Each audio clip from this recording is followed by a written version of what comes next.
La réceptionniste a été humiliée par le millionnaire. Ton salaire de misère ne paie même pas mon petit déjeuner. Quelques heures plus tard, il a découvert qu'elle était la véritable propriétaire de l'hôtel qu'il essayait d'acheter. Le soleil parisien se déversait à travers les imposantes fenêtres du hall impérial, faisant scintiller les lustres en cristal qui illuminaient le marbre poli du sol. C'était une journée comme les autres au cœur du palace le plus prestigieux d'Europe, où l'odeur subtile des arrangements floraux fraîchement disposés se mêlait au parfum coûteux des clients fortunés. Derrière le comptoir d'accueil en bois précieux, Chloé Morel accueillait un couple de touristes américains avec un sourire professionnel bien rodé. « Bienvenue à l'hôtel impérial. Comment puis-je vous aider ?» demanda-t-elle en anglais parfait, sans la moindre trace d'accent, tandis qu'elle effectuait leur enregistrement avec une efficacité discrète. Son regard fut attiré par l'horloge ancienne qui trônait dans le hall. 10 heures, dans quelques minutes, la réunion du conseil d'administration commencerait au dernier étage de l'hôtel, une réunion à laquelle elle n'était pas conviée, mais dont elle connaissait déjà l'ordre du jour. « Voici vos clés. Suite Élysée au 4e étage, Thomas va vous accompagner, » dit-elle en faisant signe à un jeune porteur qui s'approcha aussitôt.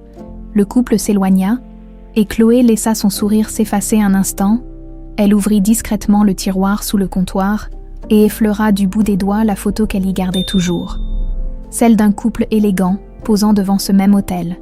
15 ans plus tôt, Henri et Elisabeth Bélanger, ses parents, les véritables propriétaires de cet établissement prestigieux, toujours à rêvasser, Morel. La voix sèche de Madame Leroux, la directrice du personnel, la ramena brutalement à la réalité. Chloé referma vivement le tiroir et se redressa. « Pardon, madame. Je vérifiais juste l'horaire de la comtesse de Breuil. Peu importe. J'ai besoin que tu remplaces Émilie au service des chambres cet après-midi. Elle est malade. Mais je ne suis pas formée pour... Tu te débrouilleras. Ce n'est pas comme si tu avais le choix, de toute façon. » Madame Leroux s'éloigna sans attendre de réponse, laissant Chloé serrer les dents. C'était toujours la même chose depuis qu'elle avait commencé à travailler ici. 18 mois plus tôt, on la traitait comme la dernière des employées. Malgré son diplôme de l'école hôtelière de Lausanne et ses compétences évidentes, exactement ce qu'elle voulait, car ce que personne ne savait, c'est que son véritable nom n'était pas Chloé Morel, mais Chloé Bélanger, héritière légitime de l'empire hôtelier le plus important d'Europe. Elle avait choisi de travailler incognito, utilisant le nom de jeune fille de sa mère, pour comprendre comment fonctionnait réellement l'entreprise familiale avant d'en prendre le contrôle. Un contrôle que son oncle, Armand Bélanger, exerçait depuis la mort tragique de ses parents dans un accident de voiture, il y a 10 ans, un accident qui, Chloé en était de plus en plus convaincue, n'en était pas un. « Mademoiselle Morel, il y a un appel pour vous sur la ligne 3, » annonça Sophie. Sa collègue, Chloé, décrocha le téléphone, s'attendant à une demande client. « Réception, Chloé Morel à votre service. »« Mademoiselle Bélanger, » répondit une voix âgée, utilisant son vrai nom, « c'est Maître Dubois. » Chloé jeta un regard autour d'elle pour s'assurer que personne ne l'entendait. « Je ne peux pas parler maintenant, » murmura-t-elle. « Je comprends. Je voulais simplement vous informer que j'ai obtenu les documents que vous m'avez demandés concernant la transaction de 2011. » Le cœur de Chloé s'accéléra. Ces documents pourraient enfin lui apporter la preuve que son oncle avait falsifié le testament de son père. « Je serai à votre étude demain matin, » répondit-elle rapidement, avant de raccrocher. Au même moment, les portes de l'ascenseur s'ouvrirent au fond du hall. Chloé reconnut immédiatement la silhouette imposante de son oncle, Armand Bélanger. Grand, élégant, la soixantaine distinguée, il traversa le hall en saluant poliment le personnel. Cette fausse bienveillance qui avait trompé tout le monde pendant des années. Il était accompagné d'un groupe d'hommes en costume, visiblement des membres du conseil d'administration. La réunion venait de se terminer. Plus tôt que prévu, ce n'était pas bon signe. Tout est en place pour la venue de M. « Valois demain », disait Armand à un homme corpulent. « C'est une opportunité en or pour le groupe. » Chloé tendit l'oreille. Adrien Valois, le magnat de l'immobilier. Les rumeurs concernant la vente de l'hôtel étaient donc fondées. Son sang ne fit qu'un tour. Armand s'arrêta soudain, comme s'il avait senti son regard. Il se tourna vers la réception et s'approcha.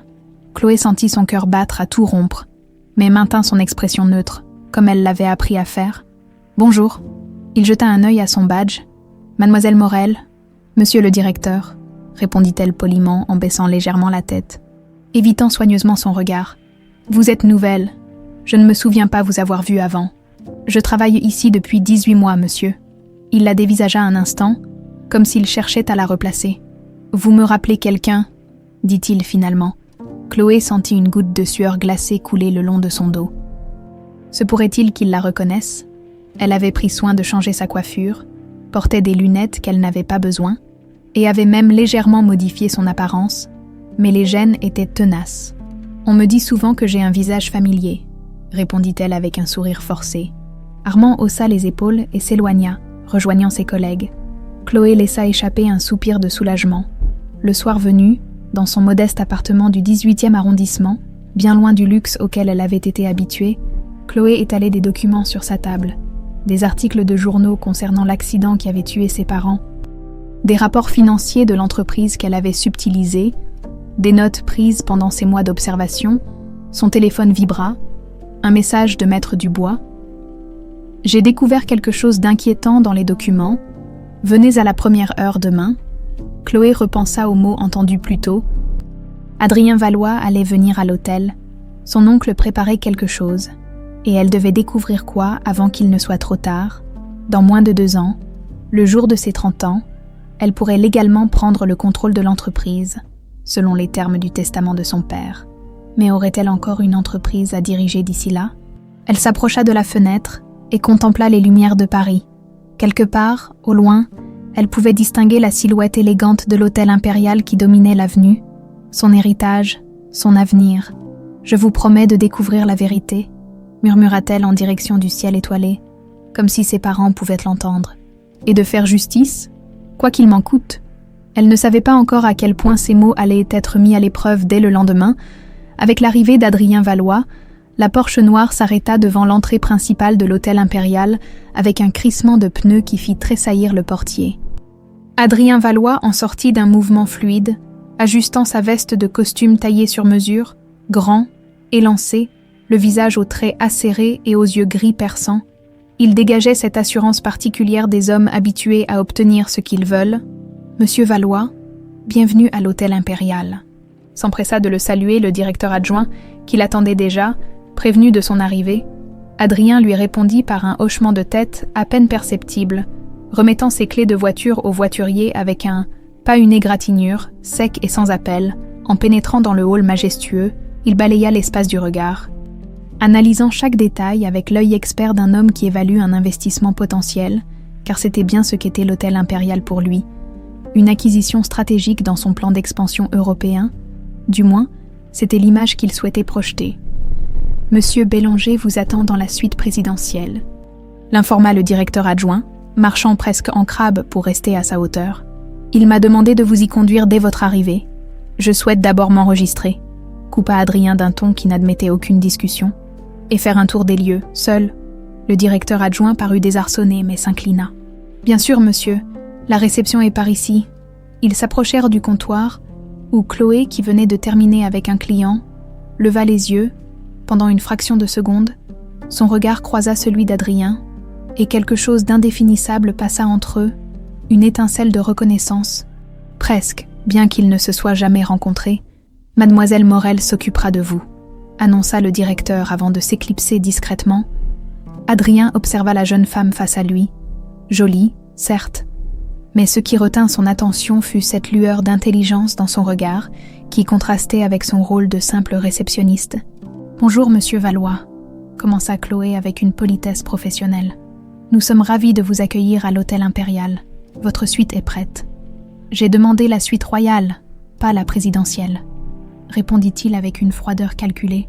« J'ai horreur qu'on ne respecte pas mes demandes. » Chloé cligna des yeux, déconcertée. « Je suis désolée, monsieur, mais notre système indique que c'est la suite présidentielle qui a été réservée à votre nom. Eh bien, votre système se trompe, » trancha Adrien en sortant son téléphone. « J'ai ici l'email de confirmation pour la suite royale. » Il lui tendit l'appareil avec un mouvement impatient.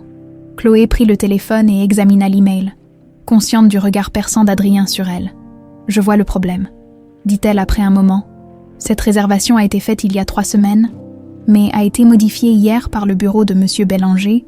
La suite royale est actuellement occupée par l'ambassadeur du Japon. et personne n'a jugé bon de m'informer de ce changement, la voix d'Adrien avait pris une tonalité dangereusement basse qui fit se retourner plusieurs personnes dans le hall. « Je comprends votre frustration, monsieur. Je vais voir ce que je peux. »« Non. Vous ne comprenez visiblement rien, » coupa-t-il, haussant légèrement la voix. « Dans mon monde, mademoiselle. » Il jeta un coup d'œil au badge sur sa poitrine. « Morel, les détails sont cruciaux. Si je ne peux pas faire confiance à cet établissement pour respecter une simple réservation, comment pourrais-je lui faire confiance pour quoi que ce soit d'autre ?» Chloé sentit la colère monter en elle, mais maintint son masque professionnel. Cet homme était potentiellement celui qui allait acheter son hôtel, son héritage. Elle ne pouvait pas se permettre de montrer ses vraies émotions. « Monsieur Valois, votre salaire misérable ne paie probablement même pas mon petit déjeuner, » l'interrompit-il avec dédain, suffisamment fort pour que tout le hall l'entende. « Appelez-moi quand vous aurez quelqu'un qui prend réellement les décisions dans cet endroit. » Un silence pesant s'abattit sur le hall. Chloé sentit le regard de tous les employés et clients sur elle. Sa main tremblait légèrement, mais elle la maîtrisa et répondit d'une voix calme. « Je vais chercher le directeur immédiatement, monsieur. » De retour dans sa suite, Adrien Valois se débarrassa de sa veste et desserra sa cravate avec un soupir. Le rôle qu'il jouait était épuisant, mais nécessaire. Il s'approcha du minibar, se servit un scotch et s'installa devant son ordinateur portable. « Alors ?» demanda une voix féminine à travers les écouteurs qu'il venait de mettre. « Tout se déroule comme prévu, » répondit-il. Bélanger est confiant. Peut-être trop. Il m'a présenté son équipe, mais j'ai senti qu'il cachait quelque chose. Des nouvelles pistes sur les transactions suspectes. Adrien prit une gorgée de son verre. « Pas encore, mais j'ai accès à tout l'hôtel maintenant. Ce soir, je vais inspecter les systèmes informatiques. Mon personnage d'acheteur arrogant fonctionne à merveille. Personne ne soupçonnera mes véritables intentions. N'en fais pas trop quand même. Ne t'inquiète pas, Diane, je sais ce que je fais. » Il fit pivoter l'écran vers lui et ouvrit un dossier crypté. « D'ailleurs, j'ai remarqué quelque chose d'intéressant. Une réceptionniste. Son visage me dit quelque chose.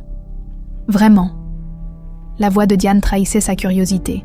« Je n'arrive pas à mettre le doigt dessus, mais elle ressemble à quelqu'un. » Il fit défiler des photos sur son écran. « Je vais demander une vérification d'antécédents.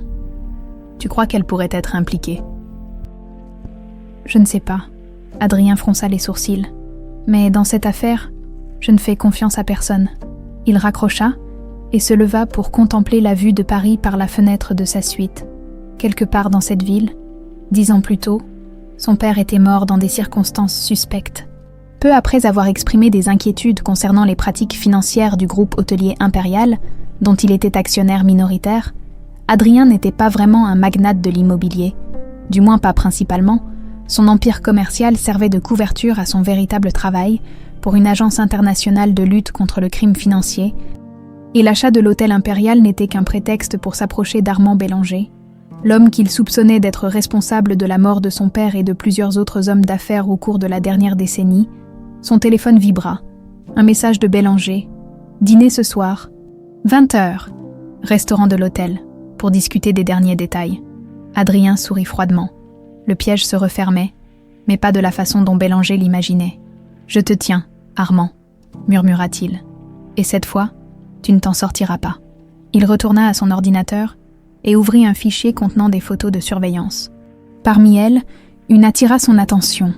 Une photo d'Armand Bélanger quittant une banque suisse 2 ans auparavant, et à l'arrière-plan, presque cachée, une silhouette féminine qui lui semblait étrangement familière. Il zooma sur l'image, plissant les yeux. La qualité était médiocre, mais il aurait juré que c'était la même femme qu'il avait vue à la réception aujourd'hui. « Mademoiselle Morel, » murmura-t-il. « Qui êtes-vous vraiment ?» Il cliqua sur un autre dossier intitulé « Accident Bélanger », celui concernant la mort d'Henri et Elisabeth Bélanger dans un prétendu accident de voiture. La photo de famille qui s'afficha le figea sur place. Le couple décédé et leur fille adolescente.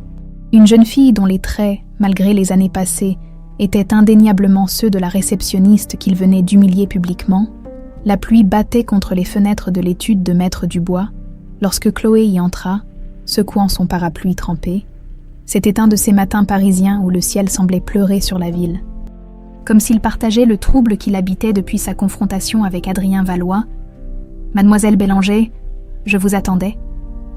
Le vieil avocat se leva de son fauteuil en cuir usé, celui-là même où son père s'asseyait pour discuter affaires. J'ai les documents que vous m'avez demandés. Chloé s'installa face à lui, encore marquée par l'humiliation de la veille. Ce Valois, son arrogance était insupportable, mais elle devait se concentrer sur ce qui importait vraiment. Qu'avez-vous découvert, maître ? Le notaire sortit un dossier de son tiroir et l'ouvrit devant elle. Regardez ces relevés bancaires. Votre oncle a déplacé près de 20 millions d'euros vers des comptes aux Caïmans le mois dernier. 20 millions. Chloé parcourut les documents, incrédule. Mais pourquoi ? J'ai ma petite idée. Il lui tendit une autre chemise. Ceci est l'estimation réelle de la valeur de l'hôtel impérial. Réalisée discrètement par un expert indépendant, Chloé ouvrit le dossier et ses yeux s'écarquillèrent. 350 millions d'euros, mais selon les documents de vente préparés pour M. Valois, le prix est fixé à 200 millions, compléta Chloé, comprenant soudain. Une différence de 150 millions, dont une partie semble déjà avoir pris le chemin des paradis fiscaux, confirma Maître Dubois en hochant gravement la tête. Si cette vente se concrétise, votre oncle aura réalisé une fraude monumentale. Chloé se leva brusquement. Je dois retourner à l'hôtel. Si cette réunion a lieu aujourd'hui, faites attention, Chloé, l'avertit l'avocat en l'appelant par son prénom pour la première fois, la préoccupation visible sur son visage ridé. Votre oncle est dangereux. Ne faites rien d'imprudent. Ne vous inquiétez pas, répondit-elle en glissant les documents dans son sac. Je sais exactement ce que je fais. Au même moment, Adrien Valois se glissait dans le bureau d'Armand Bélanger, profitant de l'absence de ce dernier pour une réunion extérieure. Après avoir soigneusement verrouillé la porte derrière lui, il se dirigea vers l'ordinateur, insérant une clé USB spéciale qui contourna rapidement les protections. « Voyons ce que vous cachez, Armand », murmura-t-il en parcourant rapidement les fichiers. Ses doigts s'arrêtèrent en soudain sur un dossier intitulé « Opération Phoenix ». À l'intérieur, des correspondances cryptées, des photos de surveillance, et un nom qui fit battre son cœur plus fort, Jean Valois, son père. « Putain !» souffla-t-il en découvrant des documents qui prouvaient ce qu'il soupçonnait depuis des années. Son père n'était pas mort dans un accident.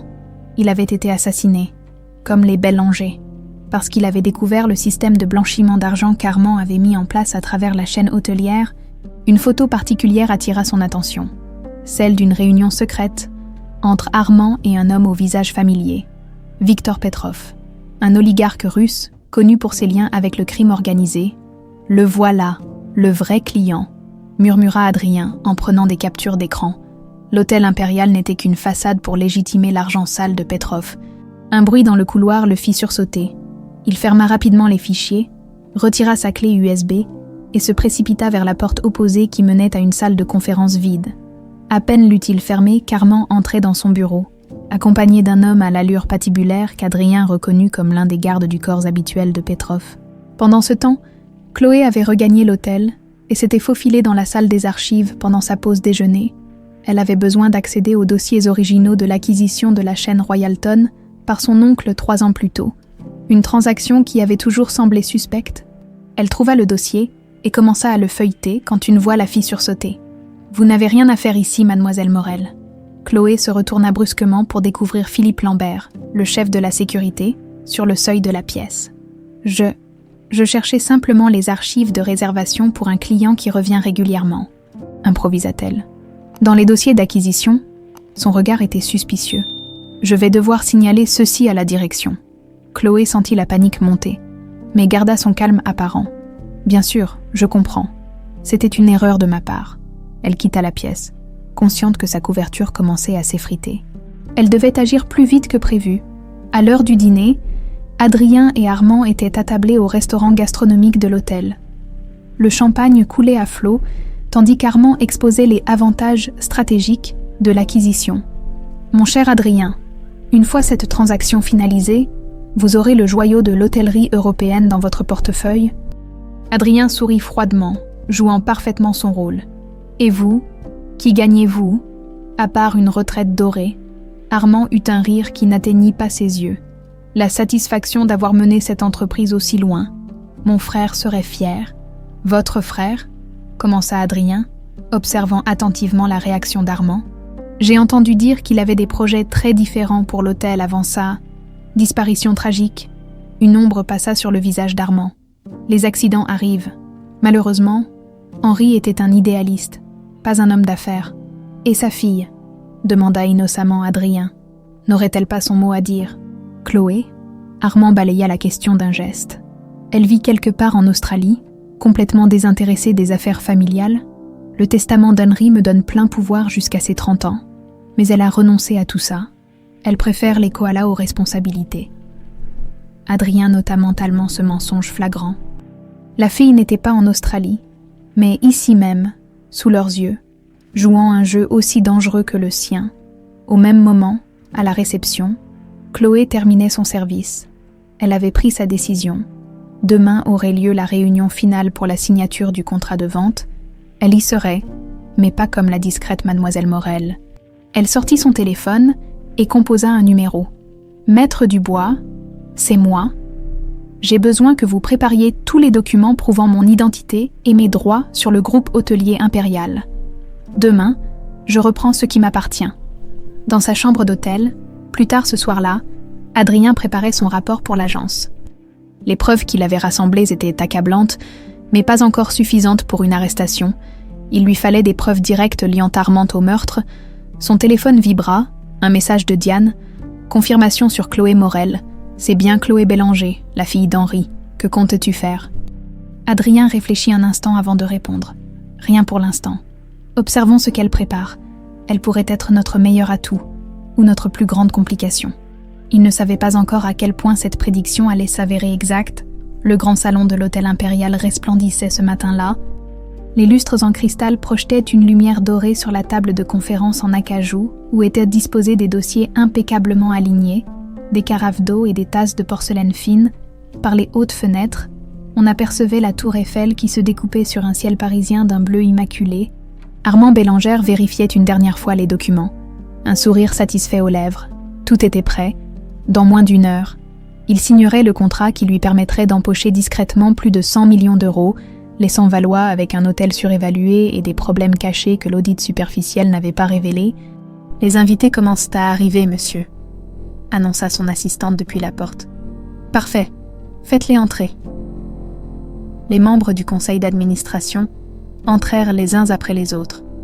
Suivi par les avocats des deux parties, Adrien Valois fit son entrée, impeccable dans son costume gris anthracite.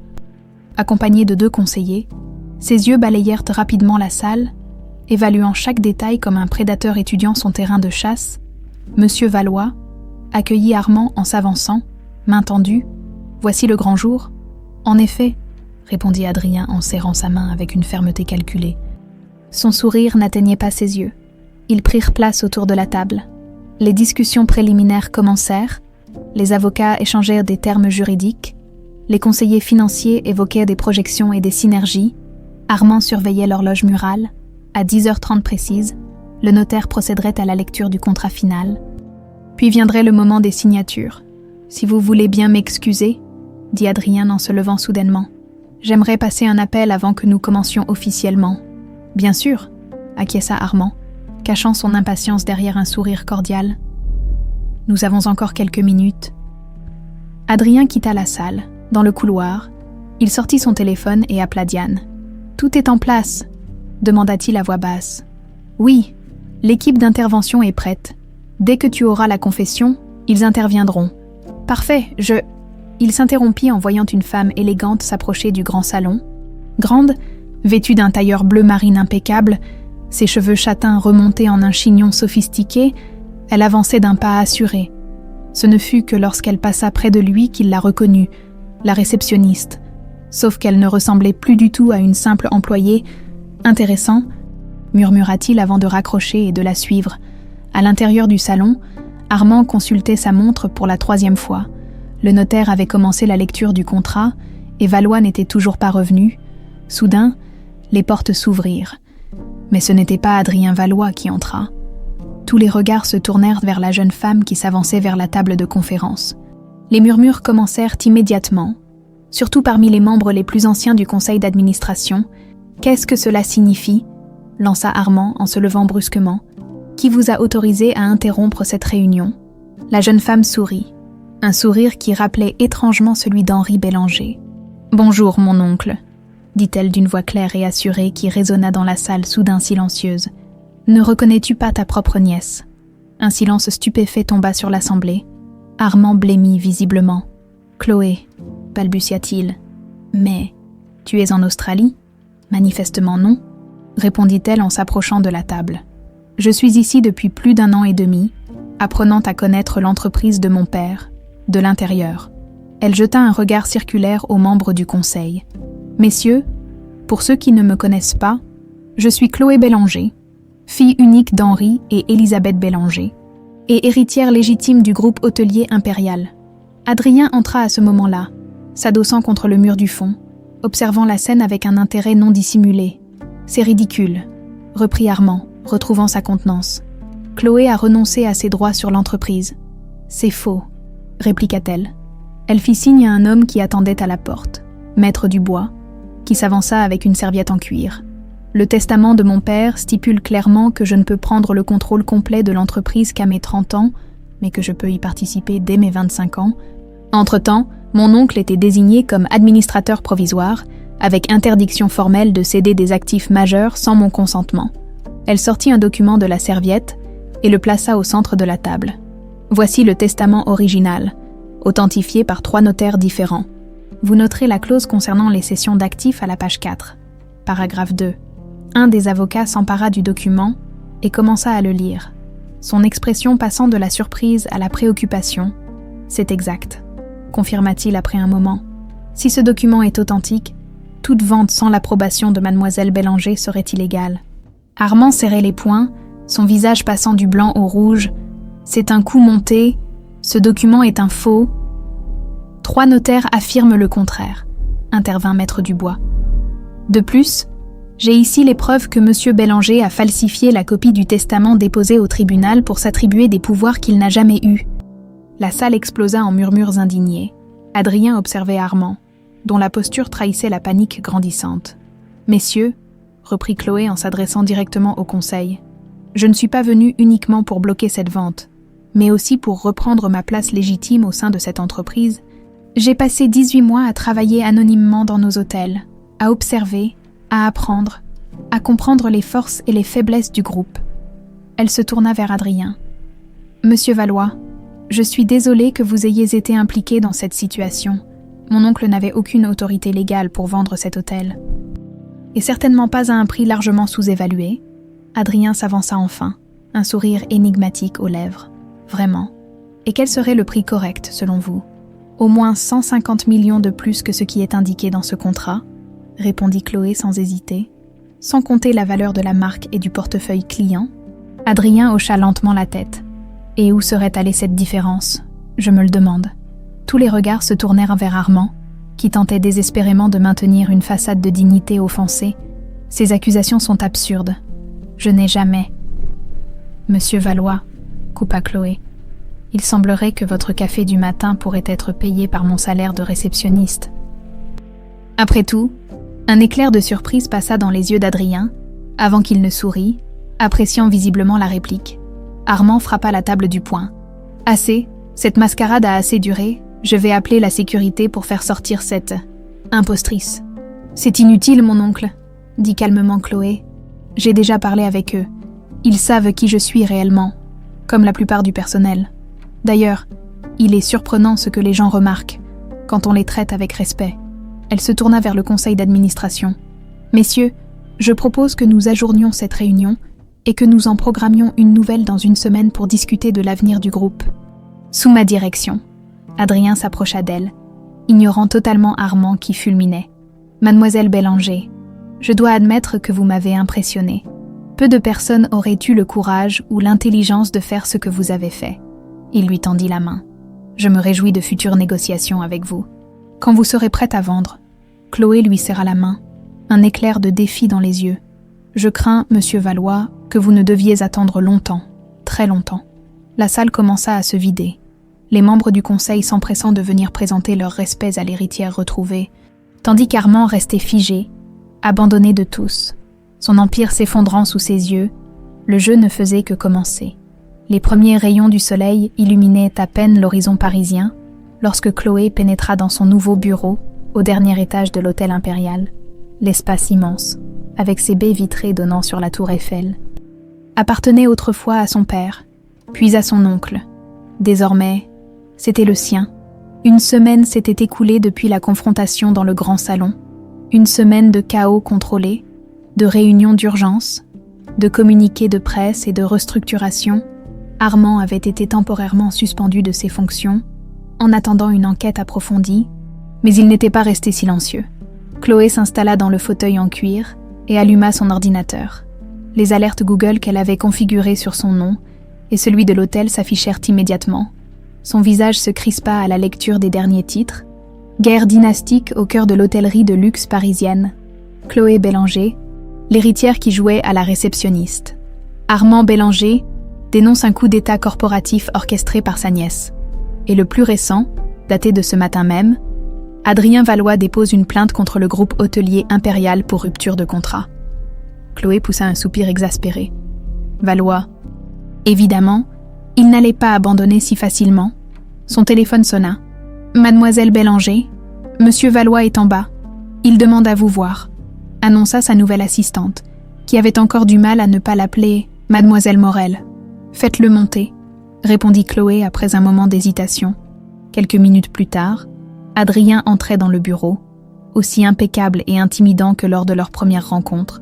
Mais cette fois, Chloé n'était plus la réceptionniste qu'il pouvait humilier. « Monsieur Valois, quelle surprise !» dit-elle froidement, en lui désignant un siège face à elle. « J'ai vu les nouvelles ce matin, une plainte pour rupture de contrat, vraiment. » Adrien s'assit avec une élégance nonchalante. « Les affaires sont les affaires. Mademoiselle Bélanger, votre oncle et moi avions un accord. Un accord illégal, corrigea-t-elle. Vous êtes un homme d'affaires avisé.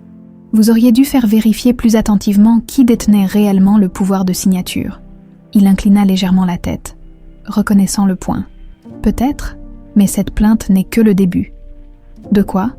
Une vendetta personnelle. »« D'une stratégie, » répondit-il, son regard bleu acier plongeant dans le sien. « J'obtiens toujours ce que je veux, mademoiselle Bélangère. Toujours. » Chloé sentit un frisson parcourir son échine, mais maintint sa posture assurée. « Pas cette fois. Cet hôtel n'est pas à vendre. Tout est à vendre, pour le bon prix, » répliqua-t-il avec un sourire qui n'atteignait pas ses yeux. « D'ici 3 mois, vous me supplierez de reprendre les négociations. Est-ce une menace ? Une prédiction ?» Il se leva, boutonnant sa veste. « Bonne journée, mademoiselle Bélangère. Oh, et félicitations pour votre nouveau poste. Du réceptionniste à PDG. Impressionnante promotion. » La prédiction d'Adrien se révéla prémonitoire. Dans les semaines qui suivirent, Chloé dut faire face à une série de calamités qui semblaient trop coordonnées pour être accidentelles. D'abord, 3 grands groupes de tourisme annulèrent simultanément leurs réservations pour la saison à venir, citant des problèmes d'organisation vagues. Puis, une inspection sanitaire surprise découvrit des irrégularités dans les cuisines de l'hôtel. Problème qui n'existait pas 3 jours auparavant lors du contrôle interne. Enfin, un article particulièrement virulent parut dans le prestigieux magazine Luxury Travel, remettant en question la qualité du service depuis le changement de direction chaotique.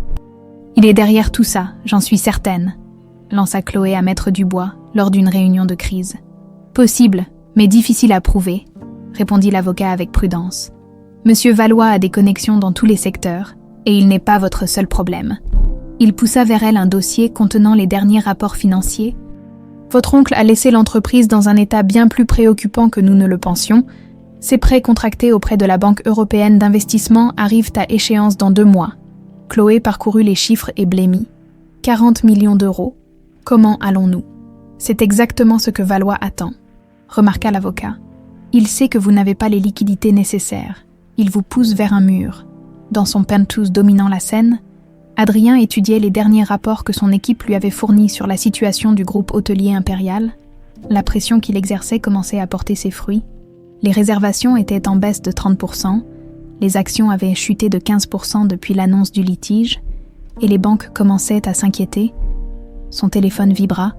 Un message de Diane. « N'oublie pas pourquoi nous sommes vraiment là, Bélanger. Pas l'hôtel. » Adrien fronça les sourcils. « Bien sûr. » Sa mission principale restait de faire tomber Armand Bélanger pour le meurtre de son père et des parents de Chloé. Mais quelque chose dans cette guerre contre la jeune femme l'excitait d'une façon qu'il n'avait pas anticipée. Elle était brillante, courageuse, déterminée, un adversaire digne de lui. Il repensa à leur dernière rencontre, à la fierté dans son regard quand elle avait défendu son héritage. Aucune femme ne lui avait tenu tête ainsi depuis. Eh bien, jamais. Tu deviens sentimental, Valois, se sermonna-t-il à voix haute. Ce n'était pas dans ses habitudes. Ce soir-là, lors d'un gala de charité à l'Opéra Garnier, Chloé représentait officiellement le groupe hôtelier impérial pour la première fois. Sa robe bleu nuit attirait tous les regards, tandis qu'elle naviguait avec aisance parmi les élites parisiennes, nouant des contacts, réaffirmant des partenariats. « Vous êtes resplendissante ce soir. » La voix familière la fit se retourner. Adrien Valois, magnifique dans son smoking, lui tendait une coupe de champagne. « Monsieur Valois, venez-vous surveiller les dégâts que vous causez ?» demanda-t-elle, en acceptant néanmoins la coupe. « Je viens plutôt admirer votre résilience », répondit-il avec un sourire plus authentique que d'habitude. Peu auraient tenu aussi longtemps face à moi. « Je ne fais que commencer », répliqua-t-elle. « J'espère bien », il leva son verre, « à une adversaire de qualité. » Ils trinquèrent, leurs regards s'accrochant un peu trop longtemps. Chloé sentit une chaleur inattendue l'envahir, qu'elle mit sur le compte du champagne. « J'ai une proposition », dit soudain Adrien. « Je vous écoute. Un dîner, vous et moi, pas de discussion d'affaires, pas de manœuvres hostiles, juste deux personnes intelligentes partageant un repas. » Chloé le considéra avec méfiance. « Pourquoi ferais-je ça ? Parce que vous êtes curieuse, » répondit-il. « Comme moi. » Elle ouvrit la bouche pour refuser, mais quelque chose dans son regard l'arrêta. « Un dîner, pas plus. Parfait. Je vous enverrai l'adresse. » Tandis qu'il s'éloignait, Chloé sentit son téléphone vibrer. Un message de son directeur financier. « Urgent. La Banque européenne exige des garanties supplémentaires pour le prêt. Réunion demain 8h. » La réalité la rattrapa brutalement. Ce petit jeu de séduction avec Valois était une distraction qu'elle ne pouvait pas se permettre, à moins que une idée germa dans son esprit. Et si elle utilisait ce dîner pour en apprendre plus sur les faiblesses de son adversaire? Pendant ce temps, à l'autre bout de la salle, Adrien observait Chloé tout en prenant un appel discret. « Oui, j'ai les preuves », murmurait-il. « Armand a bien ordonné le sabotage de la voiture des Bélanger, mais ce n'est pas tout. J'ai aussi découvert qu'il prépare quelque chose contre sa nièce, quelque chose de grave. » Il raccrocha, son regard revenant vers Chloé qui souriait à un groupe d'investisseurs. Pour la première fois depuis le début de cette guerre, il sentit une pointe d'inquiétude qui n'avait rien à voir avec sa mission. La cave des archives de l'ancien siège du groupe hôtelier impérial était un dédale de pièces poussiéreuses, abritant des décennies de secrets corporatifs. Chloé avançait lentement entre les étagères, une lampe torche à la main, suivant les indications griffonnées par l'ancien secrétaire de son père, qui l'avait contacté la veille. Section D7, dossier 394B, murmura-t-elle en balayant les rayonnages du faisceau de sa lampe. Ce bâtiment désaffecté depuis 3 ans n'était plus utilisé que comme stockage, ce qui en faisait l'endroit parfait pour dissimuler des documents compromettants. C'était du moins ce qu'avait laissé entendre Georges Martel, fidèle collaborateur de son père, maintenant à la retraite. « Votre père craignait quelque chose, mademoiselle », lui avait-il dit au téléphone. Il a caché des documents quelques semaines avant l'accident. Il m'a fait jurer de n'en parler à personne, sauf à vous, quand vous seriez prête. Ses doigts s'arrêtèrent sur une boîte métallique portant les initiales HB, Henri Bélanger. Son cœur s'accéléra, la serrure était rouillée, mais la clé que Georges lui avait confiée s'y adapta parfaitement. À l'intérieur, des dossiers, des photos, des disques durs, et tout en haut, une lettre scellée avec son nom dessus, écrite de la main de son père. « Ma chère Chloé », commençait la lettre, « si tu lis ceci, c'est que mes soupçons étaient de fondés. Armand n'est pas l'homme que nous pensions. » Les mains tremblantes, elle continua sa lecture. Son père avait découvert qu'Armand falsifiait les comptes depuis des années, détournant des millions vers des sociétés offshore, notamment une entité appelée Phoenix Holdings, basée à Chypre. J'ai des preuves qu'il collabore avec des personnes dangereuses. J'ai informé Jean Valois, qui partage mes inquiétudes.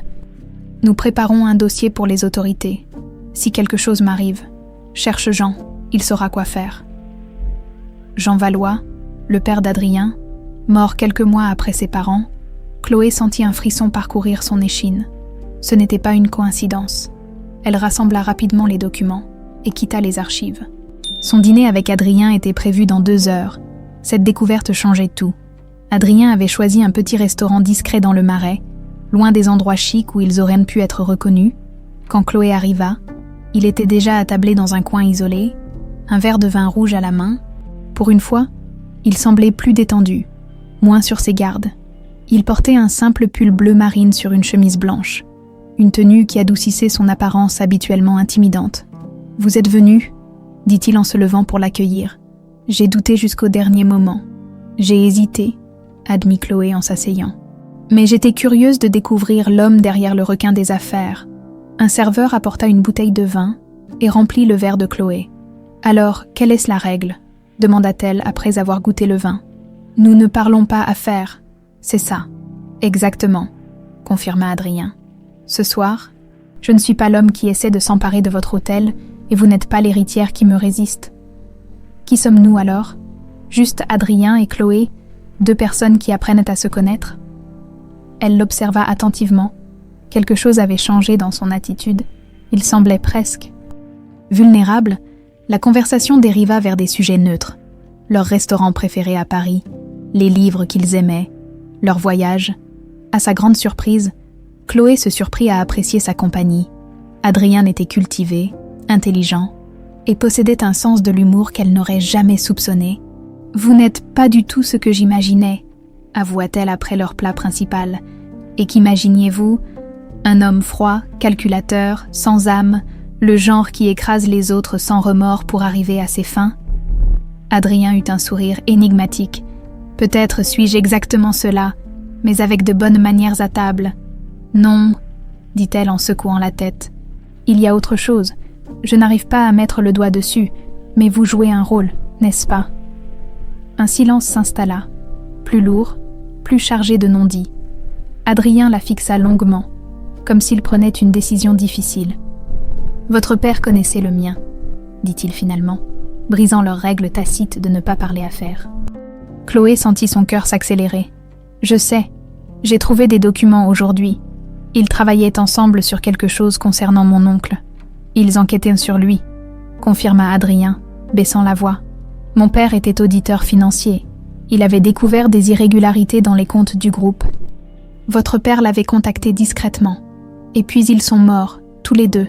Des accidents. » Adrien hocha lentement la tête. « Mon père a d'abord disparu en mer pendant une sortie en voilier. Puis, quelques mois plus tard, vos parents, ce n'étaient pas des accidents, » murmura Chloé. « Non !» Leurs regards se croisèrent, et pour la première fois, les masques tombèrent complètement. Ce n'était plus l'héritière face au rival, ni même 2 jeunes gens attirés l'un par l'autre. C'étaient 2 enfants qui avaient perdu leurs parents de la même manière, unis par une tragédie commune et une quête de vérité. « Qui êtes-vous vraiment, Adrien Valois ?» demanda-t-elle doucement. Il prit une profonde inspiration. « Je ne suis pas uniquement un homme d'affaires. Je travaille pour une agence internationale qui traque les crimes financiers de haut niveau. L'acquisition de votre hôtel n'était qu'une couverture pour m'approcher d'Armand et recueillir des preuves sur ses activités criminelles. Et sur son implication dans la mort de nos parents. » Chloé resta silencieuse un moment, assimilant cette révélation. Donc toute cette guerre d'entreprise, une façade, en partie, admit-il. Mais je vous avoue que votre intervention a complètement bouleversé mes plans. Pourquoi me dire tout ça maintenant ? Parce que votre oncle devient dangereux, répondit-il gravement. J'ai intercepté des communications.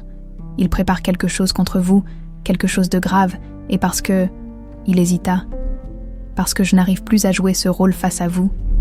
Leurs mains se frôlèrent sur la table. Un contact bref mais électrisant que ni l'un ni l'autre ne chercha à éviter. « J'ai besoin de voir ces documents que vous avez trouvés, » dit finalement Adrien. Il pourrait être la pièce manquante du puzzle. De retour à l'hôtel impérial tard cette nuit-là, Chloé et Adrien s'installèrent dans son bureau pour examiner les documents découverts dans les archives. Les disques durs contenaient des copies de transactions financières suspectes, des photos de rencontres entre Armand et des hommes à l'allure peu recommandable, et des enregistrements audio de conversations compromettantes. « C'est lui !» murmura Adrien en montrant un homme sur l'une des photos. « Victor Petrov. Un oligarque russe impliqué dans le crime organisé. Mon agence le traque depuis des années. Quel est le lien avec mon oncle ? Blanchiment d'argent, expliqua-t-il. Petrov utilise le réseau hôtelier pour légitimer des fonds d'origine criminelle, mais votre père a découvert le système. Et mon oncle l'a fait tuer pour ça, conclut Chloé, la gorge serrée. Ainsi que mon père, qui avait commencé à rassembler des preuves. Adrien fit défiler d'autres documents. Voici les relevés bancaires montrant des transferts suspects juste avant et après l'accident de vos parents. Et là, il s'arrêta sur un email codé, une communication entre Armand et un certain Spectre concernant un problème mécanique à résoudre. Le sabotage de la voiture de mes parents ? Souffla Chloé. Des larmes contenues dans sa voix. Adrien se tourna vers elle, son visage désormais dénué de toute froideur ou arrogance. Avec ces preuves et celles que j'ai déjà rassemblées, nous pouvons le faire tomber, définitivement. Comment ? Il faut le pousser à faire une erreur, à se trahir. Il réfléchit un instant. Le 50e anniversaire de l'hôtel approche, n'est-ce pas ? Le gala prévu dans 2 semaines. Oui, c'est l'événement le plus important de l'année pour le groupe. C'est l'occasion parfaite. Tous les acteurs clés seront présents, y compris probablement Petrov. Chloé acquiesça lentement. Donc nous continuons à jouer nos rôles en public. Vous, l'homme d'affaires agressif, et moi, l'héritière résistant à votre assaut. Exactement. Armand ne doit surtout pas soupçonner que nous travaillons ensemble. Alors qu'ils finalisèrent leur plan, leurs regards se croisèrent à nouveau, dans une compréhension mutuelle qui dépassait les mots. La frontière entre alliance stratégique et attraction personnelle devenait de plus en plus floue. « Soyez prudente », dit doucement Adrien en partant. « Armand est acculé, et c'est là qu'il est le plus dangereux. » Elle hocha la tête, consciente que les jours à venir seraient décisifs, pour la justice, pour l'héritage de son père, et peut-être pour son cœur. La salle de conférence du dernier étage de l'hôtel impérial bourdonnait d'activité. Les préparatifs du gala du 50e anniversaire occupaient toutes les équipes, et Chloé, au centre de la tempête, distribuait les dernières instructions. Le plan de table doit être modifié, le ministre de la Culture ne peut pas être placé à côté de l'ambassadeur russe, tensions diplomatiques obligent. Dit-elle en cochant une liste. Et assurez-vous que M. Valois soit à la table principale. C'est notre invité d'honneur, après tout. Cette dernière phrase provoqua quelques regards surpris parmi son équipe. L'idée qu'Adrien Valois, qui menait une guerre ouverte contre le groupe depuis des semaines, soit soudainement l'invité d'honneur paraissait surréaliste. C'est stratégique, expliqua-t-elle vaguement. Gardez vos amis proches et vos ennemis encore plus proches.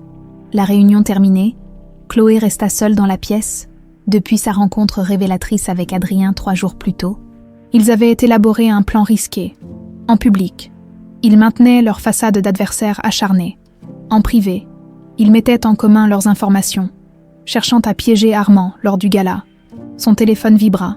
Un message d'Adrien. Confirmation. Petrov sera présent. Il a réservé la suite diplomatique pour 3 nuits. Chloé sentit son cœur s'accélérer. Victor Petrov, l'oligarque qui avait financé les opérations de blanchiment d'argent d'Armand, sa présence au gala était une pièce cruciale de leur plan.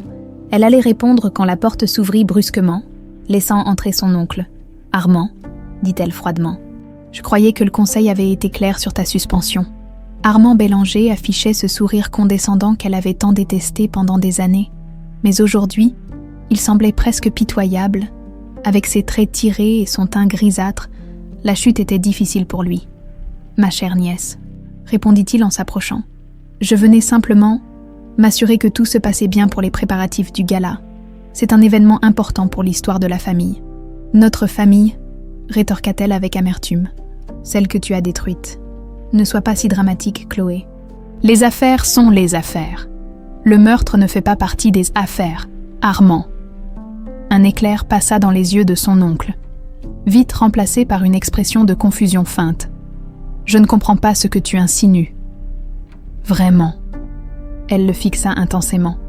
« Tu as fait arranger un accident pour mes parents. » Exactement comme pour Jean Valois. Tu pensais vraiment que personne ne découvrirait jamais la vérité ? Armand pâlit, mais se reprit rapidement. Ces accusations sont ridicules. Tu ressembles de plus en plus à ton père. Brillant mais naïf, Henri voyait des complots partout. Il avait raison. Pourtant, un silence tendu s'installa entre eux. Finalement, Armand haussa les épaules. « Je vois que discuter est inutile. Je te laisse à tes préparatifs. Il se dirigea vers la porte, puis se retourna. Au fait, j'ai remarqué que tu avais invité Valois. Une décision surprenante. Comme je l'ai dit à mon équipe. Gardez vos ennemis proches. Sage politique, approuva Armand avec un sourire inquiétant. J'ai hâte de voir comment cette soirée se déroulera. Après son départ, Chloé sortit son téléphone et composa rapidement un numéro.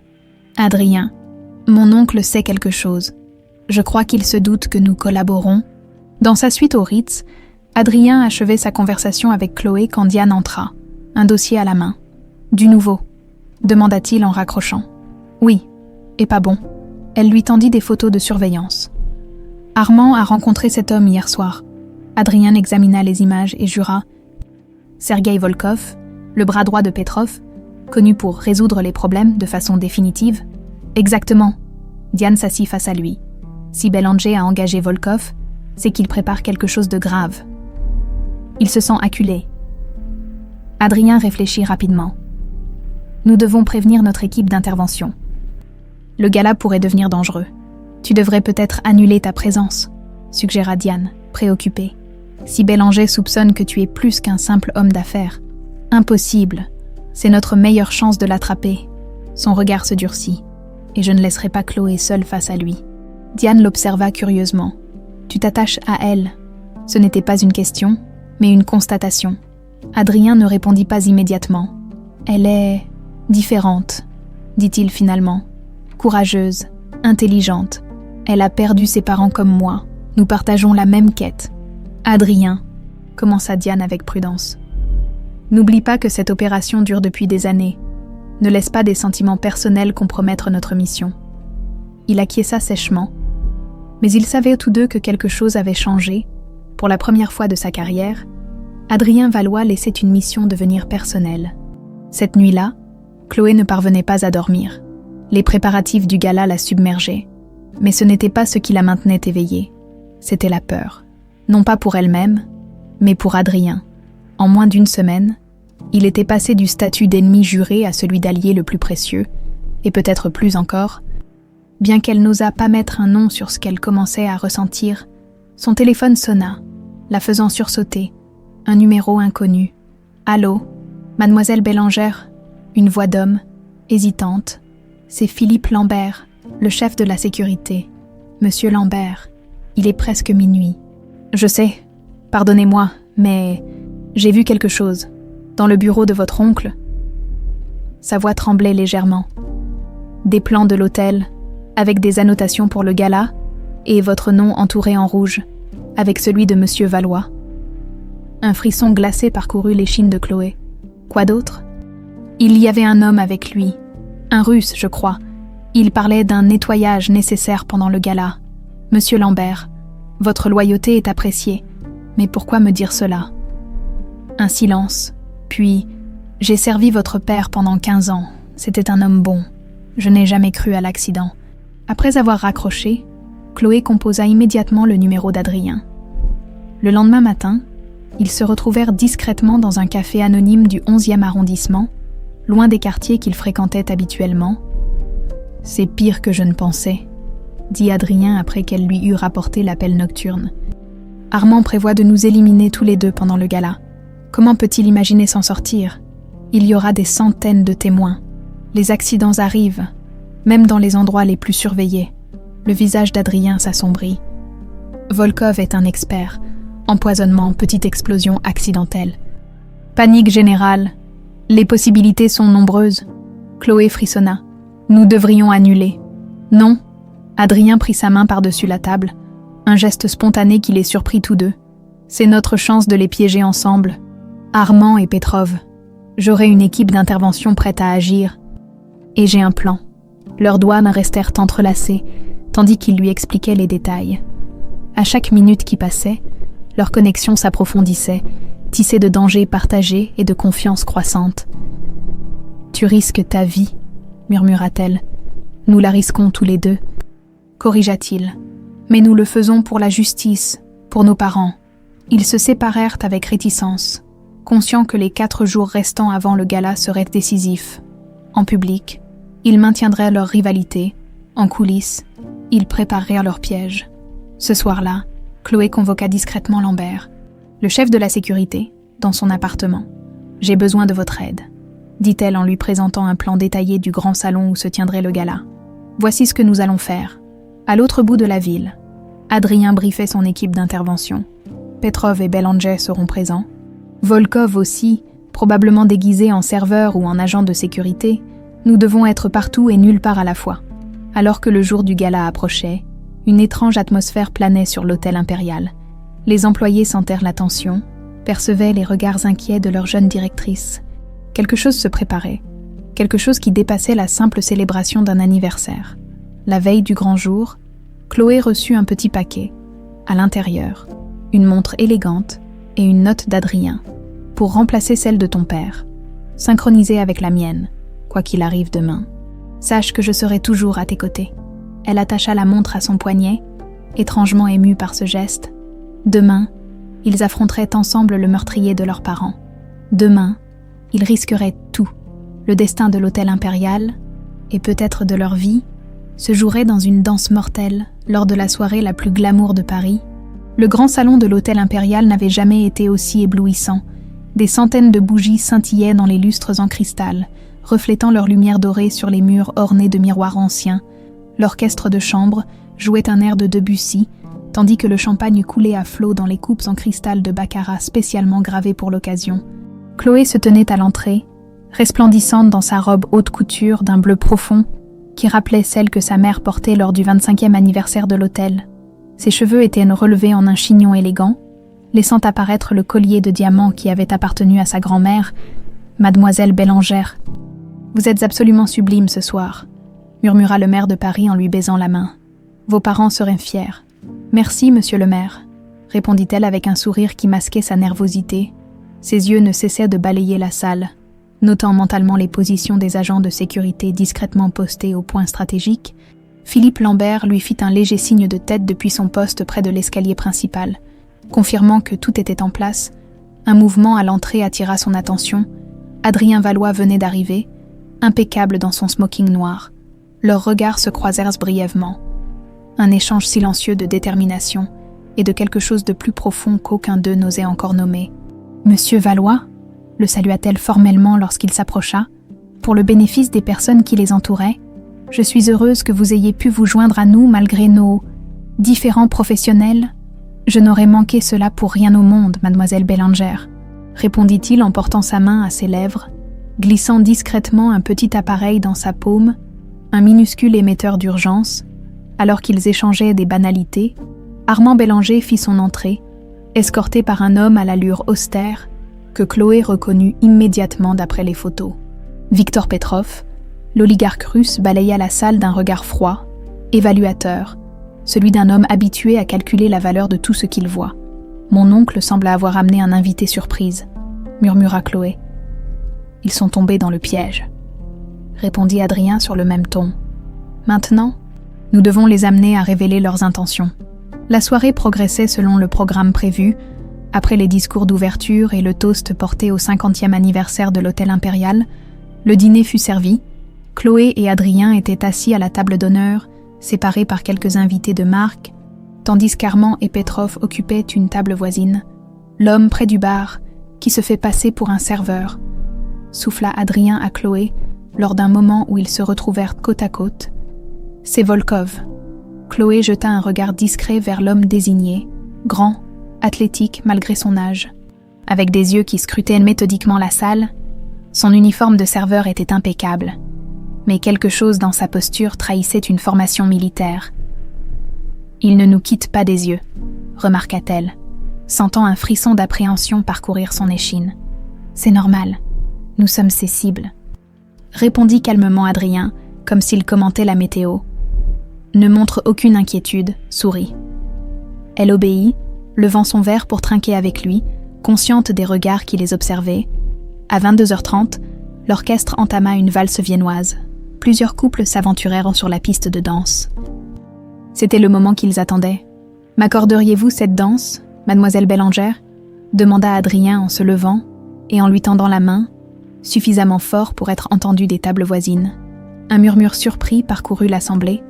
Chloé sentit le regard brûlant de son oncle sur sa nuque, tandis qu'elle acceptait l'invitation avec un sourire énigmatique. Sur la piste, Adrien la prit dans ses bras, la maintenant à la distance appropriée pour une valse formelle, mais suffisamment proche pour parler sans être entendu. « Armand a parlé à Volkov, ça va bientôt commencer », murmura-t-il en la guidant avec assurance à travers les autres danseurs. « Comment peux-tu en être sûr ?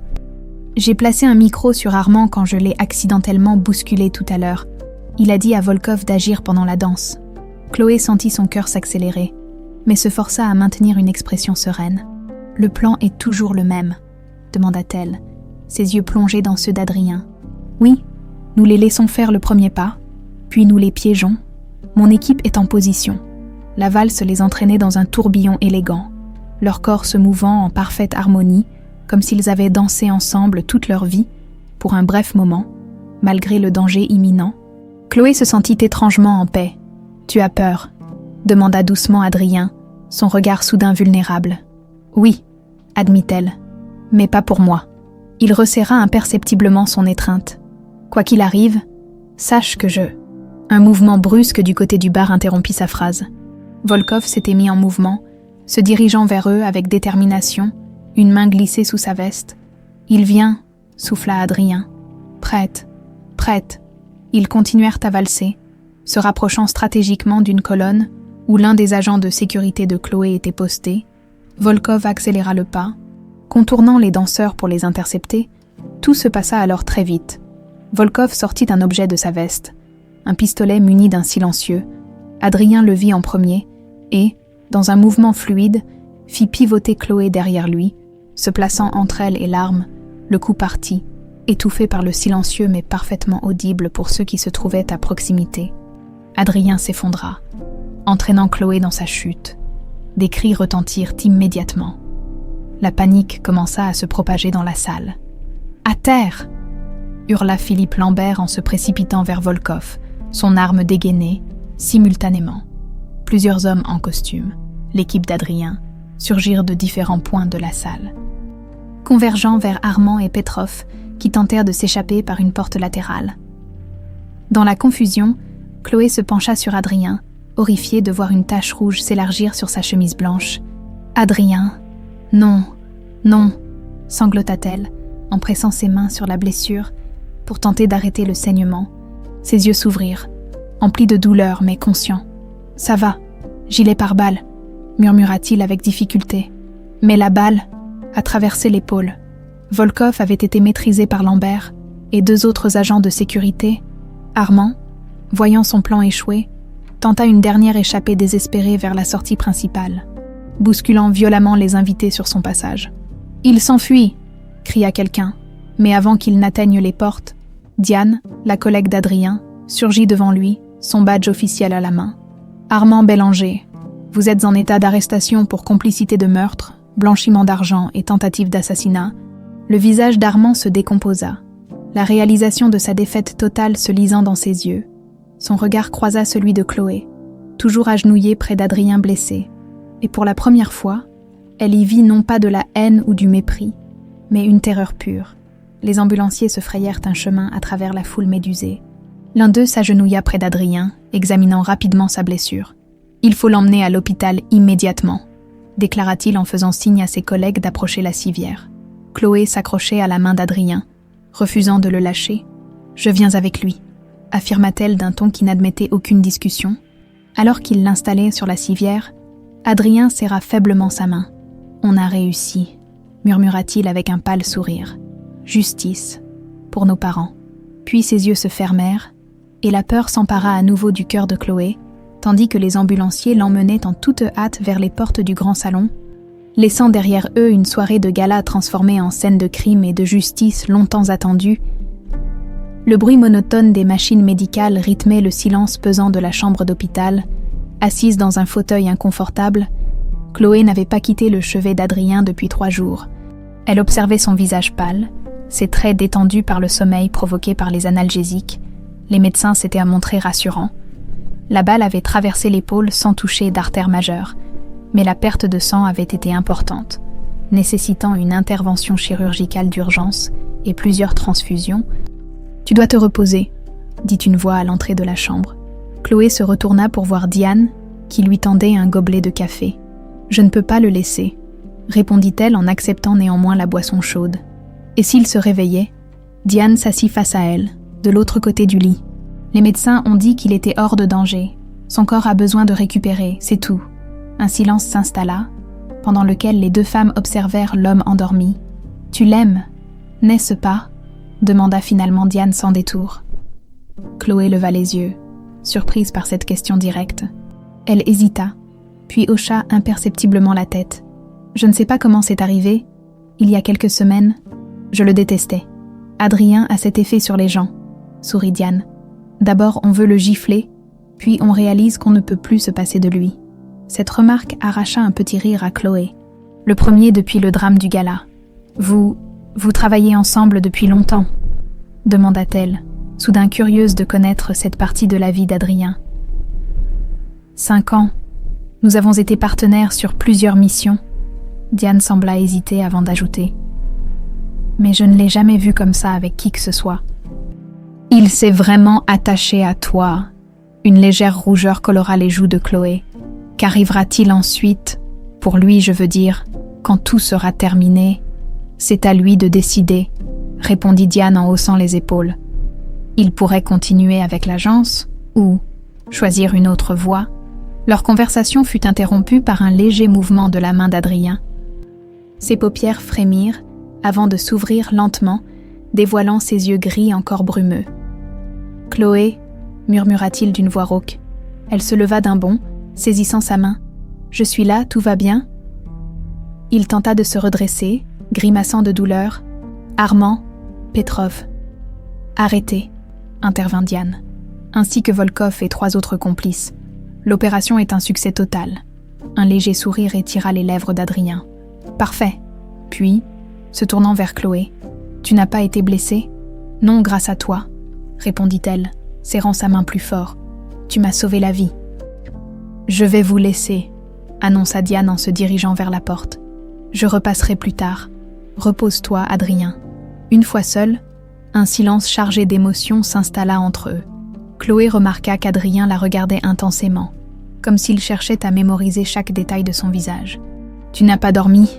constata-t-il. « Comment aurais-je pu... » « Chloé, je... » Il hésita, cherchant ses mots. « Il y a des choses que tu dois savoir. Sur moi, toute la vérité. » Elle s'assit au bord du lit, attentive. « Je t'écoute. » Adrien prit une profonde inspiration. « Ce que je t'ai dit est vrai. Je travaille pour une agence internationale de lutte contre le crime financier, mais ce n'est pas toute l'histoire. » Il ferma brièvement les yeux, comme pour rassembler ses forces. « Quand mon père est mort, j'étais en dernière année de droit. J'allais rejoindre son cabinet. C'était un auditeur financier respecté, spécialisé dans la traque des fraudes internationales. Quand il a commencé à enquêter sur les activités de ton oncle, il m'en a parlé. J'étais son confident. » Sa voix se teinta d'amertume. « Quand ils l'ont tué, j'ai abandonné mes études. J'étais consumée par la vengeance. J'ai utilisé les notes de mon père pour poursuivre son travail. Et j'ai fini par attirer l'attention de l'agence. Ils m'ont recruté, formé, et m'ont permis de continuer l'enquête. Officiellement cette fois. Pendant toutes ces années, tu n'as vécu que pour ça, demanda doucement Chloé. Oui, il détourna le regard. Je me suis construit une identité publique, le magnate des affaires impitoyables. Pour infiltrer les cercles où évoluait Armand, j'ai appris à être froid, calculateur, à ne jamais m'attacher à rien ni personne. Il reporta son attention sur elle, son regard soudain vulnérable. Et puis, tu es apparu. Tu as tout bouleversé. Pour la première fois en 10 ans, j'ai ressenti autre chose que de la colère ou du vide. Chloé sentit son cœur s'accélérer. « Quoi ? De l'espoir ?» murmura-t-il. « De l'admiration. Et puis, bien plus encore. » Leurs regards restèrent soudés un long moment, la tension entre eux presque palpable. « Et maintenant ?» demanda-t-elle finalement. « Maintenant que nous avons obtenu justice ?» Adrien hésita. « Je ne sais pas. Pendant si longtemps, ma vie n'a été définie que par cette mission. Je n'ai jamais pensé à l'après. Tu vas retourner travailler pour ton agence. Peut-être, ou peut-être pas. » Il serra doucement sa main. « Ça dépend en partie de toi. » Chloé sentit sa gorge se nouer. De moi. Ces dernières semaines, j'ai découvert quelque chose que je croyais avoir perdu à jamais, la capacité d'imaginer un avenir qui pourrait inclure, plus que la vengeance et le travail. Avant qu'elle ne puisse répondre, la porte s'ouvrit sur un médecin accompagné d'un homme en costume que Chloé reconnut immédiatement, l'inspecteur Mercier, qui dirigeait l'enquête sur Armand. « Pardonnez l'interruption », dit le médecin.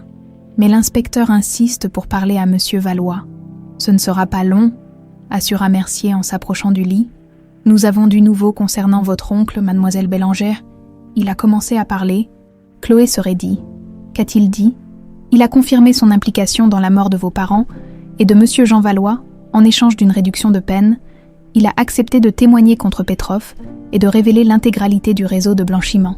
Un mélange d'émotions submergea Chloé. Soulagement, tristesse et une forme étrange de paix. Il y a autre chose, ajouta Mercier en sortant un document de sa serviette. Nous avons trouvé ceci dans le coffre personnel de votre oncle, le véritable testament de votre père, avec des clauses qu'Armand avait supprimées de la version officielle. Il lui tendit le document qu'elle parcourut rapidement, ses yeux s'écarquillant à mesure de sa lecture. « Qu'y a-t-il » demanda Adrien, tentant de se redresser malgré la douleur. « Mon père » Chloé avait du mal à trouver ses mots. « Il souhaitait que je prenne la direction du groupe à ma majorité, pas à mes 30 ans comme Armand l'avait prétendu. Et il y a une clause concernant la préservation de l'héritage familial. » Elle leva les yeux vers Adrien, un sourire ému aux lèvres. Il souhaitait que l'hôtel reste dans la famille, mais pas à n'importe quel prix. Il écrit que le véritable héritage n'est pas dans les murs, mais dans les valeurs.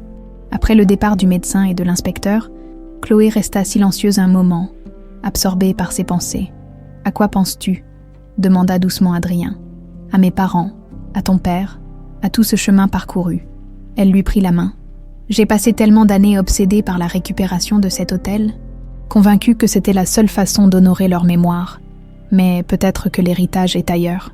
Dans la recherche de vérité et de justice, suggéra Adrien. Dans les valeurs que tu défends, dans ta façon de diriger, si différente de celle d'Armand. » Elle acquiesça lentement. « Exactement. Et maintenant que cette page se tourne, je me demande... Quoi ? Si toi et moi pourrions écrire un nouveau chapitre, ensemble ?» Le sourire qui illumina le visage d'Adrien valait plus que toutes les réponses verbales. Il tendit la main pour caresser sa joue, et Chloé se pencha vers lui, leurs lèvres se rencontrant dans un baiser doux, promesse d'un avenir qu'ils n'avaient jamais osé imaginer jusqu'alors. 1 an s'était écoulé depuis cette nuit dramatique du gala. Le palais de justice de Paris bourdonnait d'activité en ce matin ensoleillé de juin.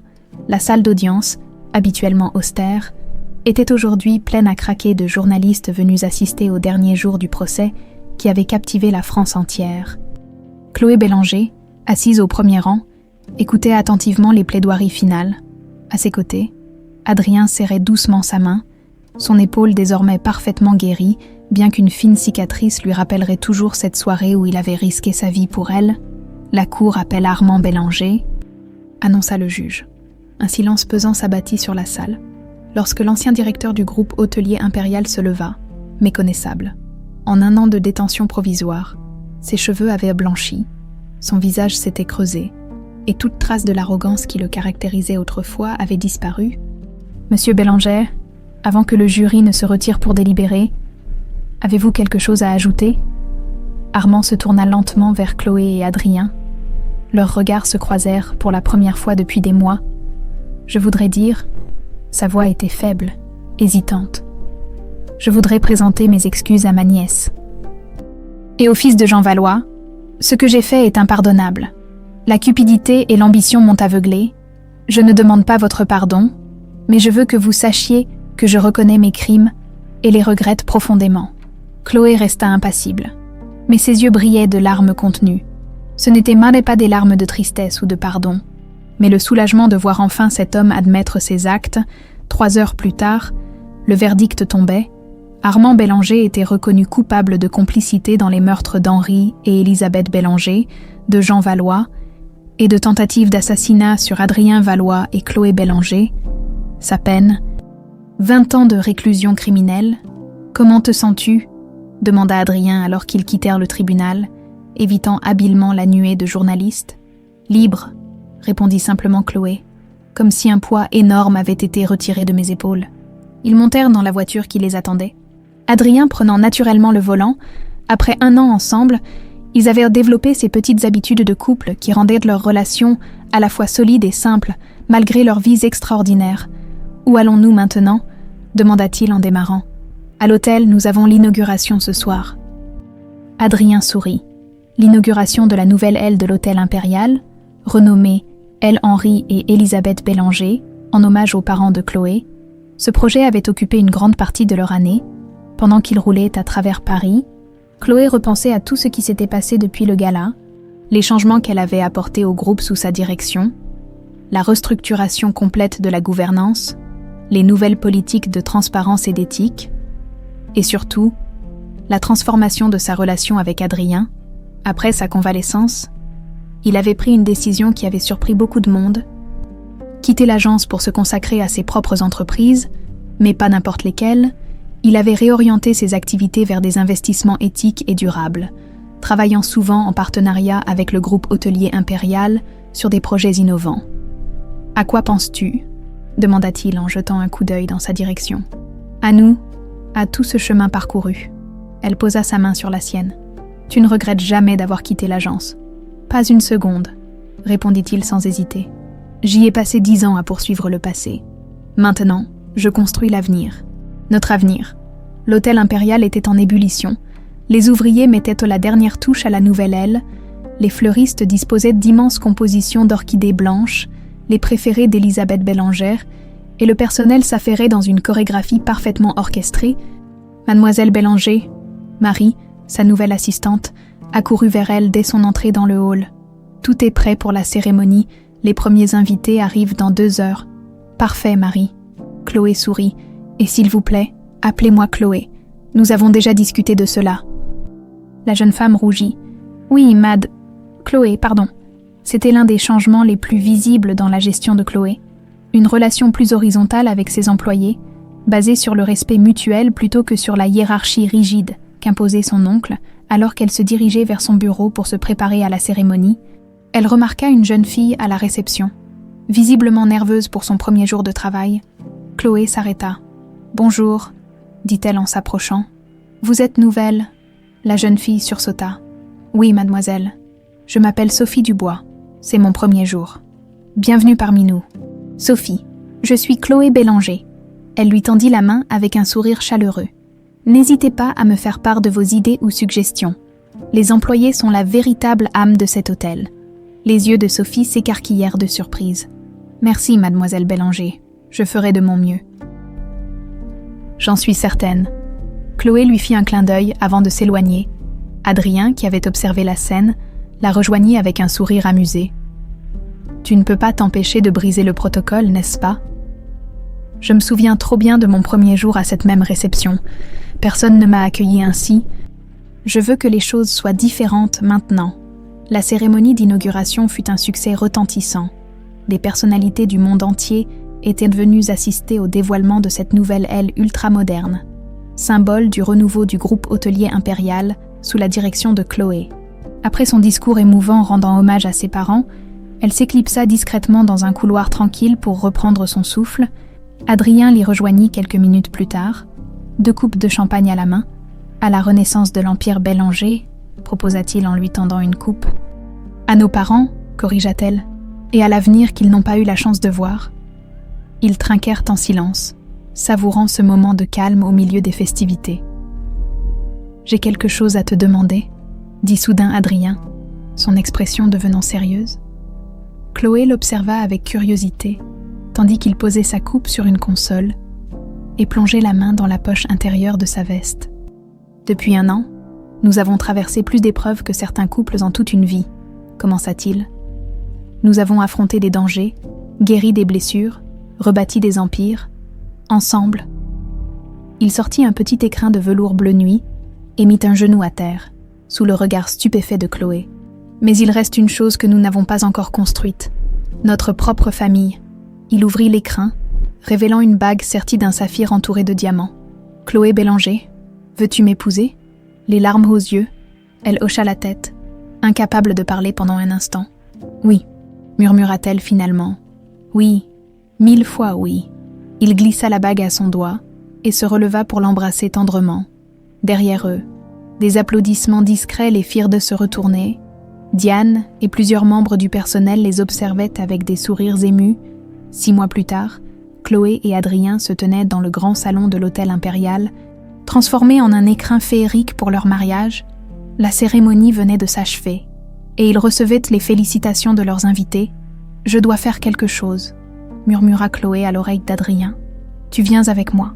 Main dans la main, ils traversèrent le hall jusqu'à la réception où Sophie, la jeune employée désormais bien intégrée, les accueillit avec un grand sourire. « Sophie, » dit Chloé en sortant une enveloppe de la poche cachée de sa robe de mariée, « j'aimerais que vous donniez ceci à tous les membres du personnel.